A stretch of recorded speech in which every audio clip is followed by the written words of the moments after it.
धर्मांतरण कानून पर सुप्रीम कोर्ट ने बड़ा प्रश्न चिन्ह लगाते हुए योगी को सियासी तौर पर हिला दिया है। बाबा की सरकार को बड़ा झटका देते हुए कोर्ट ने तमाम ऐसी एफआईआर को रद्द तक कर दिया है। सुप्रीम कोर्ट का यह एक्शन सरकार की नींद उड़ाने का काम कर रहा है, क्योंकि भाजपा नेता अक्सर धर्मांतरण को चुनावी हथियार के तौर पर इस्तेमाल करते पाए गए। प्रभु मसीह के नाम में आप सभी को जय मसीह। मेरे प्रिय भाई बहन, इस वीडियो को ज्यादा से ज्यादा शेयर करें, क्योंकि मसीह लोगों के लिए बहुत बड़ी खुशखबरी है। जहां सुप्रीम कोर्ट ने जो धर्म परिवर्तन के आरोप में मसीही लोगों के लिए, पास्टरों के लिए जो एफआईआर दर्ज कराई गई है, उन एफआईआर को सुप्रीम कोर्ट ने रद्द कर दिया है। जी हां, और ये जो कई जो एफआईआर है वो उत्तर प्रदेश में क्रिश्चियन लोगों के ऊपर ये एफआईआर लगाई गई थी, दर्ज कराई गई थी। जब ये मामला सुप्रीम कोर्ट पहुंचा तो सुप्रीम कोर्ट उच्च न्यायालय ने ये डिसीजन दिया है कि जो कानून है वो लोगों को परेशान करने के लिए नहीं है।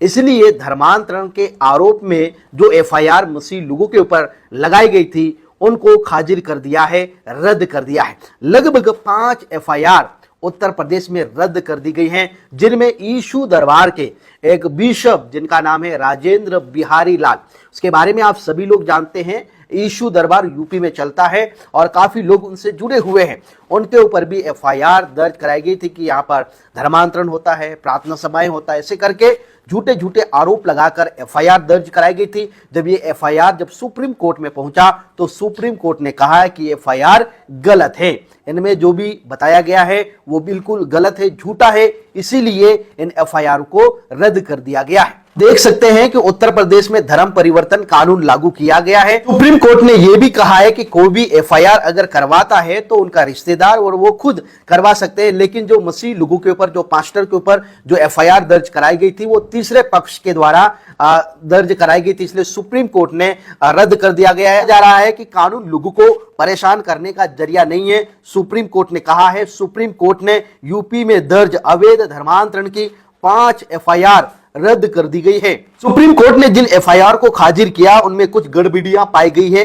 जहां उदाहरण के लिए कुछ गवाहों के बयान एक जैसे थे, जिनमें न केवल नामों की गलती थी बल्कि बयान भी एक जैसे थे, इसीलिए एफआईआर में गड़बड़ी पाई गई है। जो धर्मांतरण के आरोप में ये एफआईआर दर्ज कराई गई थी, इसलिए सुप्रीम कोर्ट ने उसको रद्द कर दिया कि ये एफआईआर सही नहीं है। सुप्रीम कोर्ट ने उत्तर प्रदेश में फतेहपुर जिले में हुए कथित धर्म परिवर्तन मामले में दर्ज की गई 5 एफआईआर को खारिज कर दिया है। सुप्रीम कोर्ट ने इन एफआईआर को निराधार और बिना किसी ठोस सबूत के पाया है। कोर्ट ने कहा है कि कानून का इस्तेमाल निर्दोष लोगों को परेशान करने के लिए नहीं करना चाहिए। लाइव लॉ की रिपोर्ट के मुताबिक सुप्रीम कोर्ट ने उत्तर प्रदेश की Sam Higginbottom agriculture technology and sciences university के राजेंद्र बिहारी लाल और अन्य के खिलाफ क्रिश्चियन धर्म के कथित धर्मांतरण के लिए एफआईआर दर्ज को खारिज कर दिया गया है। जी हां, जैसे मैंने आपको पहले बताया, राजेंद्र बिहारी लाल जो यीशु दरबार चलाते हैं और वो बिशप हैं, उनके ऊपर भी धर्मांतरण का आरोप लगाकर एफआईआर दर्ज कर लिया गया था, लेकिन अभी सुप्रीम कोर्ट ने यह रद्द कर दिया है। अपने आदेश में सुप्रीम कोर्ट ने यह भी कहा है कि उत्तर प्रदेश विधि विरुद्ध धर्म परिवर्तन प्रतिषेध यूपी का अवैध धर्म परिवर्तन के खिलाफ कानून के तहत धार्मिक कार्यक्रम या धर्म के नाम पर दान को अपराध नहीं माना जा सकता। सुप्रीम कोर्ट ने कहा है कोई धार्मिक कार्यक्रम करता है, धर्म के नाम पर कोई दान देता है तो उसको अपराध नहीं माना जा सकता। इन एफआईआर में अवैध धर्म परिवर्तन के आरोप थे, लेकिन कोर्ट ने कहा है कि इन आरोपों को साबित करने के लिए ठोस सबूत नहीं थे। बिल्कुल गलत एफआईआर दर्ज कराई गई थी। सुप्रीम कोर्ट के जस्टिस जेबी पारदीवाला और जस्टिस मनोज मिश्रा की बेंच ने यह फैसला सुनाया।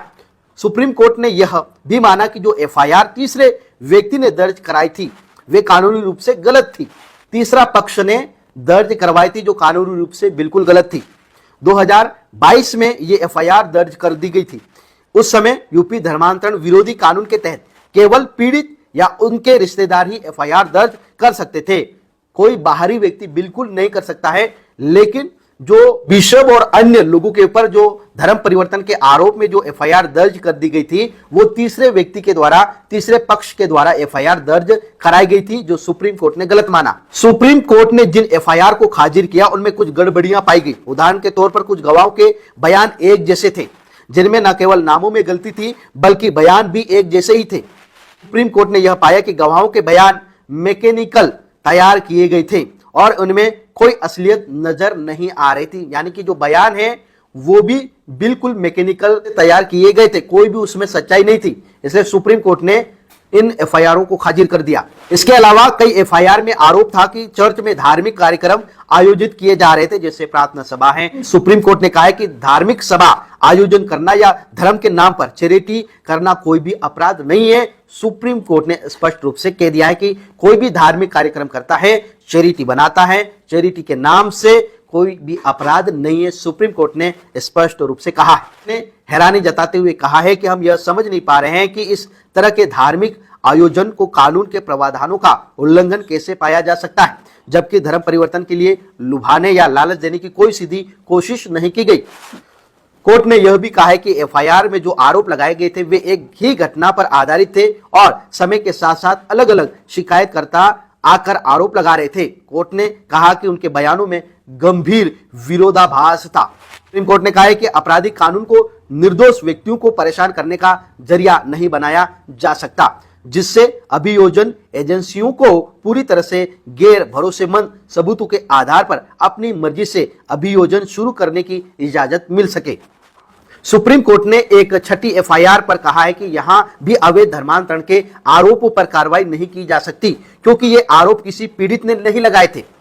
इसी एफआईआर में धमकी, जबरन वसूली आदि के आरोप थे। सुप्रीम कोर्ट ने इन आरोपों पर कहा है कि इस मामले पर और विचार की जरूरत है, इसलिए यूपी अवैध धर्मांतरण कानून में दर्ज आरोपी तक एफआईआर रद्द की गई, जबकि आरोपों के लिए मामले की अगली सुनवाई स्थगित कर दी गई है। तो सुप्रीम कोर्ट ने बहुत बड़ा एक फैसला सुनाया है और धर्मांतरण को लेकर जो एफआईआर दर्ज कर दी गई थी उनको सुप्रीम कोर्ट ने रद्द कर दिया है। आप सभी को जय मसीह की